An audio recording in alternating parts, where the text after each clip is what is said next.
Today, Ireland plans a referendum to amend its constitution, the US targets extremist Israeli settlers, and an accidental drone strike kills scores of civilians in Nigeria. From TLDR News, this is your daily briefing for Wednesday the 6th of December. Ireland will vote on March 8th next year in a referendum to amend the country's constitution by removing references to a woman's place within the home and broadening the definition of family. The vote, which coincides with International Women's Day, aims to change what the government has described as an outdated wording that no longer reflects modern life.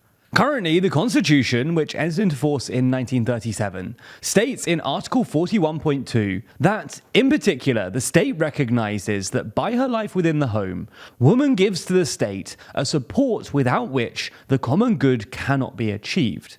The proposed amendment will remove that wording and replace it with the following.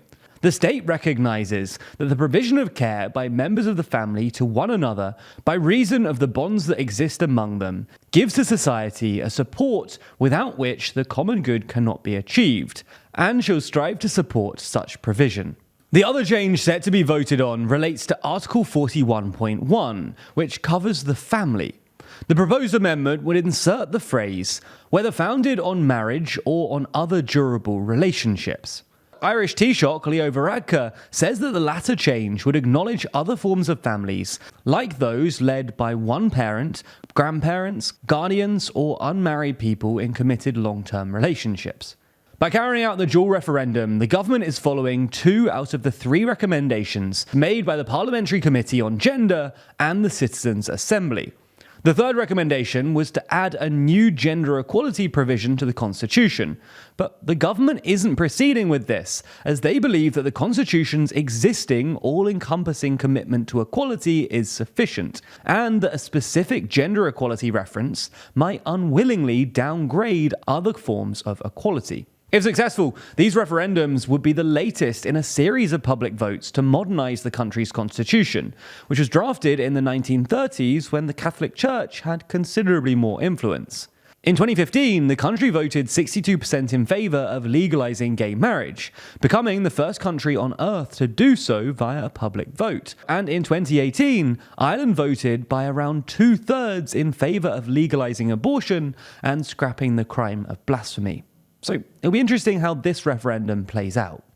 Now, there's more on the way, but be sure to subscribe and ring the bell to make the daily briefing part of your daily routine. Or just search for us in your podcast app of choice to listen along. The United States has announced plans to deny visas to extremist Israeli settlers on the occupied West Bank, in a rare punitive move against its ally Israel. Specifically, the US State Department says that the new policy will target individuals believed to have been involved in undermining peace, security, or stability in the West Bank, including through committing acts of violence or taking other actions that unduly restrict civilians' access to essential services and basic necessities. According to the State Department, these restrictions could also be extended to immediate family members. It's worth noting that the new policy doesn't explicitly target Israelis, so it could be used to deny visas to Palestinians in the West Bank who have carried out violent actions too. The State Department has said that they will continue to make clear to Israeli authorities that Israel must take additional measures to protect Palestinian civilians from extremist attacks in the West Bank, and make clear to the Palestinian Authority that it must do more to curb Palestinian attacks against Israelis. However, while the war in Gaza rages on, violence has also risen in the other Palestinian territory, the West Bank, which has been occupied by Israel since 1967. Since October 7th, at least 8 Palestinians have been killed by settlers in the West Bank, and the UN says it's recorded 314 attacks by Israeli settlers that have resulted in Palestinian casualties or damage to Palestinian property. In the same time period, 4 Israelis, including 3 military personnel, have been killed by attacks from Palestinians in the West Bank. Moving on to Nigeria now, where the president has called for an investigation into an apparent accidental drone strike that killed at least 85 civilians in a village in northwestern Nigeria.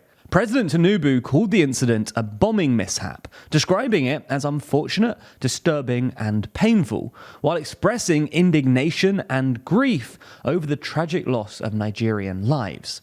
Villagers in Tudunburi in Kaduna State were said to have been gathering for an Islamic festival when the village was hit by a military drone strike. And Nigeria's National Emergency Management Agency said that at least 85 people, including women, children, and the elderly, have been buried so far, and at least 66 others were injured. The Nigerian military is reported as saying that it was carrying out a routine mission against terrorists, but inadvertently affected members of the community, though gave no explanation for how the incident actually happened.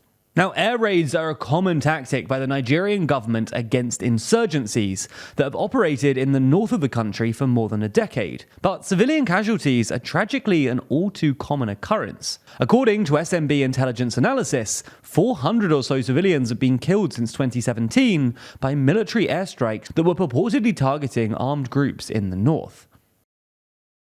In other news, teenage maths and reading skills have suffered an unprecedented decline across dozens of countries, according to the OECD, with COVID school closures only partly to blame. The OECD carries out a triannual, that's every 3-year survey, of global learning standards by testing 15-year-olds' reading, maths, and science skills. The latest survey across 81 countries found that the decline in maths performance is 3 times greater than any previous consecutive change, with the organisation noting particularly significant drops in countries like Germany, Iceland, the Netherlands, Norway, and Poland, which saw a drop of 25 points or more in maths between 2018 and 2022. Now, the COVID pandemic was certainly a factor here, but the downward trend was already apparent in the years prior to the pandemic.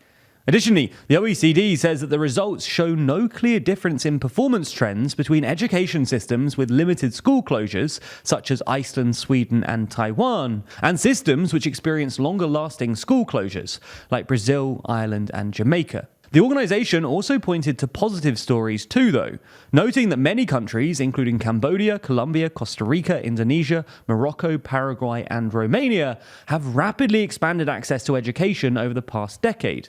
From this year's results, though, the big winner was Singapore, whose students scored the highest across all 3 areas.